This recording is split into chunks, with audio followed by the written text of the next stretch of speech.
میں کبھی آیا تو میں انشاءاللہ لیتا ہوں گا. اس طرح کی کوئی ترکیب اگر جہاں جہاں ممکن ہو نا یہ کر لی جائے. اب دوسرے شہر میں بھی رشتہ دار ہوتے ہیں ظاہر تو وہاں پہنچا نہیں سکتے, دوسرے ملکوں میں رشتہ دار ہوتے ہیں تو ان کو برا بھی نہیں لگے گا. کراچی ٹو کراچی اگر زیادہ دور نہیں ہے تو فیلنگ ممکن ہے. تو موقع کی مناسبت سے آپ اس کو اس مسئلے کو اپنے طور پر ہی حل کرنا ہوگا آپ کو. میں کیا البت حل کروں گا, میں نے مشورے دیے. تو یہ وہ باتیں ہیں جو آدمی کے ذہن میں آ بھی جاتی ہیں کہ کس طرح یوں کر لیں یوں کر لیں یوں کر لیں. اور میں نے ایک دو باتیں بتائی, اس سے زیادہ باتیں ہو سکتا ہے آپ کے ذہن میں ہے کہ یوں بھی ہو سکتا ہے یوں بھی ہو سکتا ہے. کسی دوست کو بھیج دیں, کسی کو اسکوٹر والے کو بھیج دیں, جا کے دے آئے. دینا چاہیے, جتنی دور دینے بھیجیں گے نا اتنا زیادہ محبت بڑھے گی. وہ دوریاں فاصلے ہوں تو سمٹیں گے.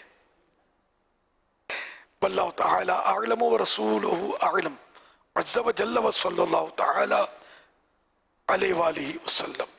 صلو علی الحبیب صلی اللہ علیہ وسلم. آپ نے جو بھی ارشاد فرمایا تو یہ موٹر سائیکل کی اب سروس بھی چلتی ہے, اور مثال کے طور اگر آپ بھی کوئی بھی اسکوٹر پہ بھی اگر دینے جائے گا تو اس کا بھی پیٹرول تو جلے گا. تو موٹر سائیکل کی باقاعدہ کرائے پر سروس چلتی ہے. آپ کے جتنے بھی رشتہ دار ہیں وہ آپ کو لوکیشن بھیج دیں موبائل پر, اور وہ لوکیشن آپ اس موٹر سائیکل والے کو دے دیں جو کرایہ لے گا, اور اس لوکیشن پہ جا کر اس کو فون نمبر دے دیں تو وہ باقاعدہ ہوم ڈیلیوری کی یہاں سروس موجود ہے. تو آپ بھی اگر دینے جائیں گے تو ظاہر ہے کہ آپ کا بھی پیٹرول تو چلے گا یا کرایہ بھی آپ کو دینا تو پڑے گا. تو ان کو بھی دے دیں گے تو شاید یہ کہ کوئی بہت زیادہ فرق اس میں پڑے گا نہیں, اور یہ رشتہ داروں تک یا جن جن تک آپ گوشت پہنچانا چاہیں ان تک شاید وقت پر پہنچ جائے گا. بعدوں کا تو وقت پر پہنچنا بھی مسئلہ ہو جاتا ہے. تو یہ کہ یہ مطلب home to home door to door delivery آپ کی ہو بھی جائے گی, اور آپ کا شاید دل جوئی کا کام بھی ہو جائے گا. یہ بڑا مسئلہ. عید کے دن ایک تو جانور کاٹنے والے نہیں ملتے جلدی سے, اور گوشت کٹتے کٹتے لگ جاتی ہے دیر, اور بیچارے ایک تعداد ایسی ہوتی ہے کہ عید کے دن ان کے پاس کھانے کے لیے گوشت نہیں ہوتا. یہ آزمائش ہوتی ہے. تو اس میں ایسے اگر آپ کو پتا ہو نا رشتہ دار یا غریب لوگ کہ جن کے پاس گنجائش نہیں ہوتی گوشت کی, ان کو سب کام چھوڑ کے ان کو پہلے گوشت پہنچے, اس کی کوئی صورت بنانی چاہیے. ان کے دل میں دعا نکلے گی. ہم پر یہ گزری ہے مجھے پتا ہے نا, تو انتظار رہتا تھا. وہ بہت دیر سے گوشت آئے, تب کبھی مطلب آ گیا کسی کا, تو اس طرح جلدی جلدی پہنچنا چاہیے.